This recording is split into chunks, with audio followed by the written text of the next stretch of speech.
Hello students, I hope all of you will be very fine. Students, today our subject is software engineering for BCA 5th semester. And students, today our the most important topic is current generation of software development. Okay student आज ही हमारा topic है current generation of software development. बहुत ही important topic है student. Unit 3 से जो आपके exam में लगातार पूछा जा रहा है कि what are explain the current generation of software development tools. Current generation software development tools. Okay students, तो इसको हम स्टूडेंट्स आज जो है डिस्कस करेंगे। स्टूडेंट इससे पहले जो है हमने एंड यूजर कंप्यूटिंग हमारा स्टूडेंट टॉपिक था जो हमने यूट्यूब पर ऑनलाइन कंप्लीट किया software engineering BCA 5th semester में।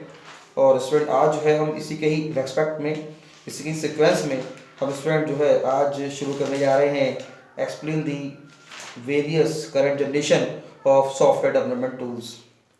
ओके स्टूडेंट, तो ये स्टूडेंट जो भी स्टूडेंट हमारी जनरेशन है स्टूडेंट, मतलब जो हमारी कंप्यूटर की जो हमारी 5 जनरेशन है उसमें स्टूडेंट हमारा जो है कब से हमारा जो है हम पहली जनरेशन में किस लैंग्वेज का यूज करते थे। देखिए स्टूडेंट, बात करते हैं सॉफ्टवेयर डेवलपमेंट की, तो स्टूडेंट सॉफ्टवेयर डेवलपमेंट बिना लैंग्वेज के जो है सॉफ्टवेयर डेवलप नहीं हो सकता। भाई कौन सी लैंग्वेज हम यूज कर रहे हैं अपने सॉफ्टवेयर को डेवलप करने के लिए, उसको प्रोग्रामिंग करने के लिए। तो स्टूडेंट हमने क्या की, जो हमारी ये जो जनरेशन डेवलपमेंट टूल है, हमारी करंट जनरेशन सॉफ्टवेयर टूल है, इसको हमने जो है students 5 generation software development tools में हमने डिवाइड किया। ये first generation, second generation, third generation, fourth generation है, फिफ्थ जनरेशन। तो इसको पहले हम बात कर रहे हैं स्टूडेंट फर्स्ट जनरेशन की।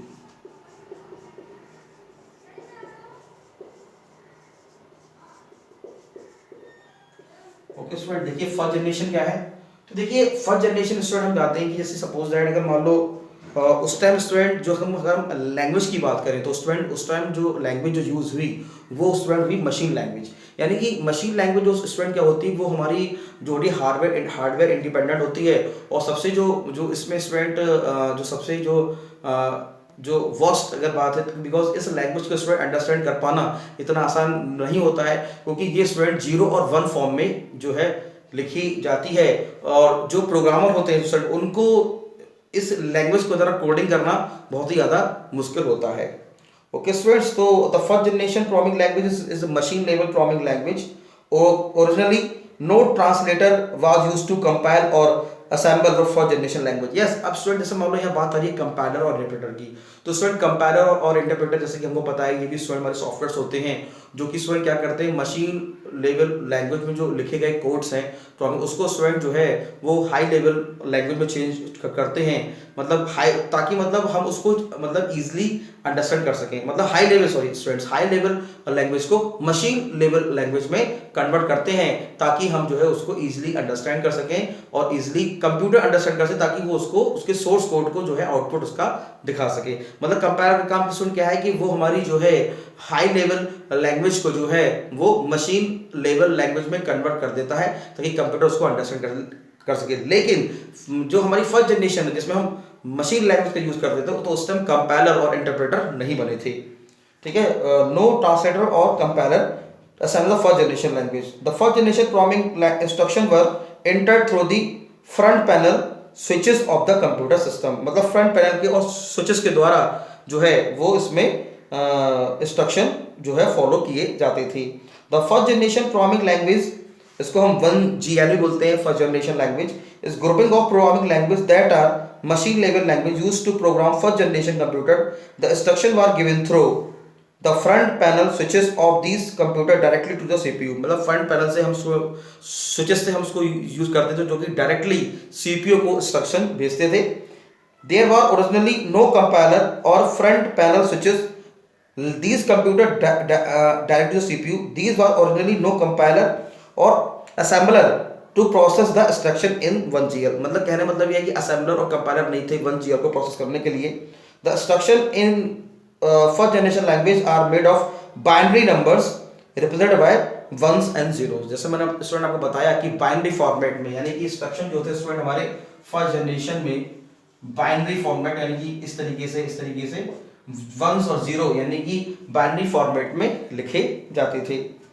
Binary numbers represented by ones and zeros, this makes the language suitable for the understanding of the machine. Yes, most important, मतलब ये स्टूडेंट मशीन के लिए सूटेबल थी, समझना, ठीक है ना।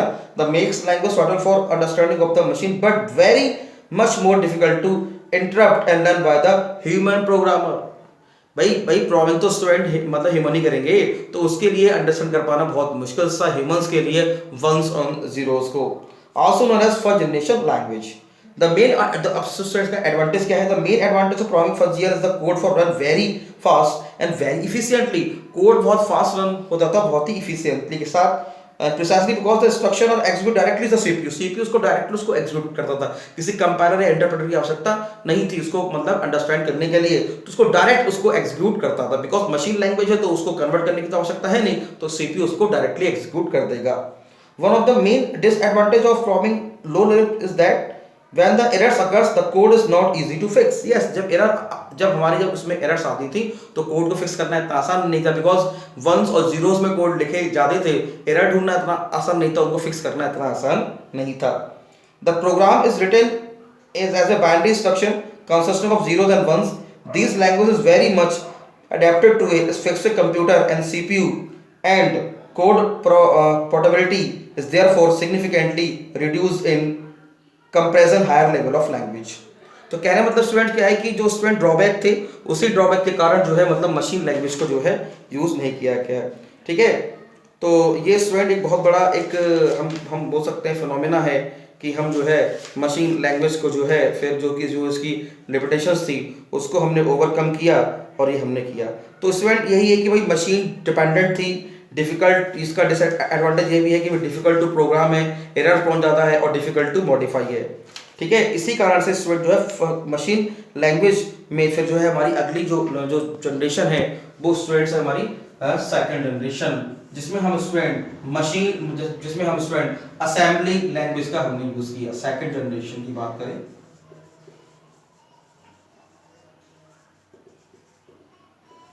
सेकंड जनरेशन, ठीक है स्टूडेंट, तो हम इसमें जो क्या करते थे मशीन लैंग्वेज की जो लिमिटेशंस थी, जो डिसएडवांटेज थे, उसको ओवरकम करने के लिए हम स्टूडेंट असेंबली लैंग्वेज जो है हम जो प्रोग्रामर्स ने इसको यूज करना स्टार्ट किया, ताकि हम जो है जो उसमें जो मशीन लैंग्वेज में जो प्रॉब्लम्स थी उसको हम जो है शॉर्ट आउट कर सके।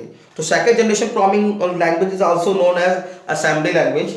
in this case codes are written in more comprehensible manner, but it must be converted into machine readable form in order to run a computer। yes, अब देखो स्टूडेंट ठीक है मैनर में तो लिखे जाने लगे, लेकिन भाई प्रॉब्लम तो वही रही, हम तब भी हम इसको लिखने के बावजूद भी हम इसको मशीन लैंग्वेज में ही कन्वर्ट करते थे, बिकॉज कंप्यूटर स्टूडेंट आज भी वंस और जीरो को ही समझता है। हम आज भी student high level language, because ये it is current generation is first generation computer programming language, लेकिन हम स्टूडेंट आज भी हाई लेवल लैंग्वेज में हम कोड को लिखते हैं, कंपाइलर उसको मशीन लेवल लैंग्वेज में ही कन्वर्ट करके हमें जो है उसको आउटपुट शो कराता है। ठीक है, तो programming language also known as assembly language in case codes are written in a more comprehensible manner, but it must be converted into a machine readable form in order to run on a computer। The conversion process is simply a mapping of instruction into binary machine code। Assembly language instructions are dependent on a particular processor family and environment। Since it is the native language of processor, it has significant speed of advantage। Assembly language contains the same instruction as machine language, but the instructions are written in form of symbolic words called mnemonic। यानी student जैसे उसमें हम लिखते थे zero once में, तो हम इसमें स्टूडेंट कुछ सिंबल का यूज करते थे, जैसे मान लो हम ऐड का यूज कर रहे हैं ऐड का यूज कर रहे हैं, सब का यूज कर रहे हैं, मतलब सब्ट्रैक्शन मल्टीप्लिकेशन के लिए मल यूज करेंगे और मूव के लिए एमओवी यूज करेंगे। तो दीज आर द स्टूडेंट, तो दीज कॉल्ड एज mnemonics, इसको mnemonics बोलते थे, MNE mnemonic।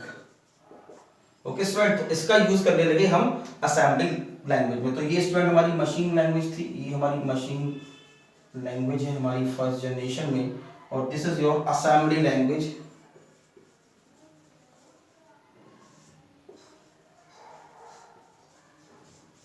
in second generation language।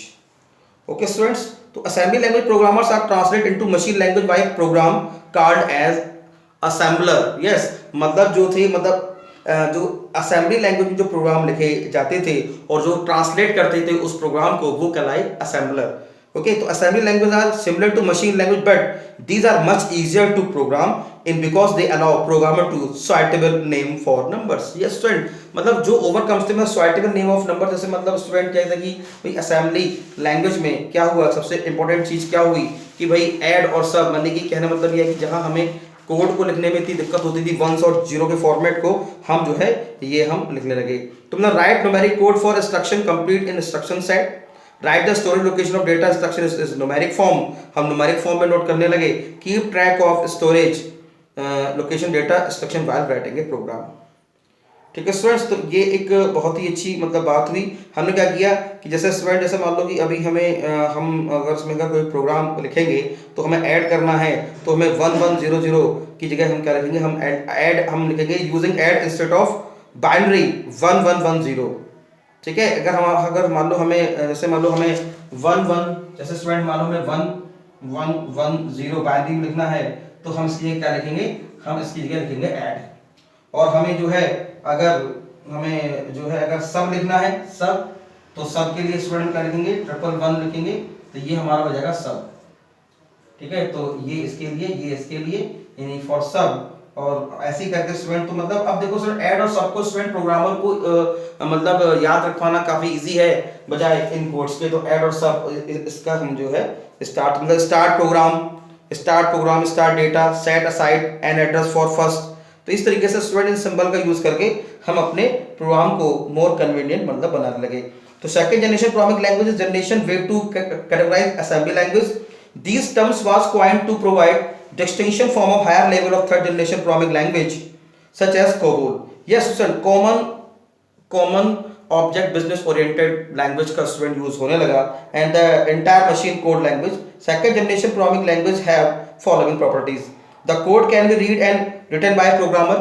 ठीक है भाई, कोड जो है वो रीड के लिए रिटर्न करने लगे programmers. To run on a computer it must be converted into machine readable form process called assembly. Assembler के द्वारा इसको रीड किया जाने लगा। The language is specific to particular processor family and environment. Second generation language are sometime used to kernel and device drivers and but more often find use extremely intensive processing such as games, video editing, graphic manufacturing and rendering. ठीक है students, तो ये assembly language का student हमने use किया। Assembly language are similar to machine language. ठीक है student, तो ये एक बहुत बड़ा एक एडवांटेज था। Assembly language are exist high level language, फिर हम स्टूडेंट हाई लेवल लैंग्वेज का भी हम स्टूडेंट करने लगे। ओके स्टूडेंट, तो स्टूडेंट इस लेक्चर में हमने जो है current generation of software development हम स्टूडेंट्स के मैं इस लेक्चर के दो पार्ट लेके आऊंगा। तो पहले पार्ट में हमने स्टूडेंट जो है ये इस लेक्चर का स्टूडेंट पार्ट 1 है, जिसमें हमने स्टूडेंट जो है जो हमारी टॉपिक है current generation of software development tools, इसमें हमने स्टूडेंट फर्स्ट जनरेशन और सेकंड जनरेशन के बारे में स्टूडेंट्स हमने जो है पढ़ा और समझा। आगे आने वाले स्टूडेंट इसी टॉपिक में स्टूडेंट मैं आपको थर्ड जनरेशन, फोर्थ जनरेशन और फिफ्थ जनरेशन लैंग्वेज के बारे में हम स्टूडेंट्स पढ़ेंगे। ठीक है स्टूडेंट्स, तो इसको आप इस लेक्चर को स्टूडेंट आप देखिए और स्टूडेंट देख के आप जो है इसके नोट्स बनाएं और स्टूडेंट अपने सिलेबस को जो है स्टूडेंट कंप्लीट करें। ओके स्टूडेंट्स, ये फर्स्ट जनरेशन होगी, second generation, third fourth fifth generation हम इसके बाद जो है स्टूडेंट्स लेके आएंगे। ठीक है स्टूडेंट्स, तो कोबोल स्टूडेंट कह सकते हैं कि COBOL is a example of second generation language. फिर थर्ड जनरेशन में स्टूडेंट हमारी हाई लेवल मतलब कहने मतलब ये है कि सब सारी जो स्टूडेंट लैंग्वेज हैं, जिस लैंग्वेज में जो प्रॉब्लम थी उसी लैंग्वेज को ओवरकम करने के लिए हम सारी मतलब जैसे जैसे हम आगे बढ़ते गए वैसे वैसे हम लैंग्वेज में चेंजेस करते गए।